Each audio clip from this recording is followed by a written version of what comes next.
A Xunta vén de iniciar as obras de mellora da seguridade viaria da estrada PO 531 o seu paso pola parroquia pontevedresa de Campañó. A actuación abrangue un treito de medio quilómetro entre o cruzamento da PO 310 e a rotonda da variante norte de Poio. Esta mañá visitaron o arranque deses traballos a conselleira de Infraestructuras e o alcalde de Pontevedra. Eu quero resaltar, ademais, a coordinación entre os plantexamentos municipais e os plantexamentos autonómicos, porque está afectada unha carretera autonómica, está afectada un colexio que depende tamén da Xunta.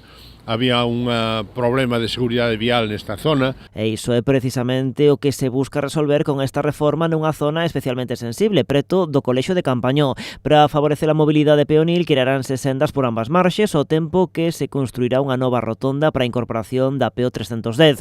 Ademais, melloraranse outras interseccións, 3 paradas de autobús e crearánse novas zonas de aparcadoiro. Facilitar ese tránsito peonil para a cidadanía, pero tamén para eses nenos que veñen ao colexio e que deixa o autobús neste colexio, eses aparcamentos demandadas polo propio CEI, para profesores, para alumnos, para padres, esta humanización, entre comillas, desta actuación que licitamos xa no mes de agosto, axudicamos, comenzamos hai escasamente unha semana a súa execución.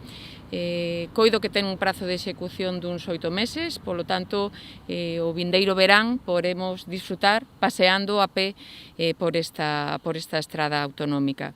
O alcalde amósase máis que satisfeito coa solución proposta que di vai na liña do modelo de cidade. Estou totalmente de acordo co plantexamento que se fai, de meter máis rotondas, polo tanto, eso reduce velocidade, reducir os carrís, ese é un tema que levamos moitos anos facendo en Pontevedra, baixar de 3,5 a 3, porque esa estreitez dos carrís e a rotondas o que fai é disminuir na práctica pois a velocidade e, polo tanto, a menos velocidade, menos sinistralidade e máis seguridade vial, non? Polo tanto, é un plantexamento estupendo. O proxecto conta cun orzamento de 862.000 euros.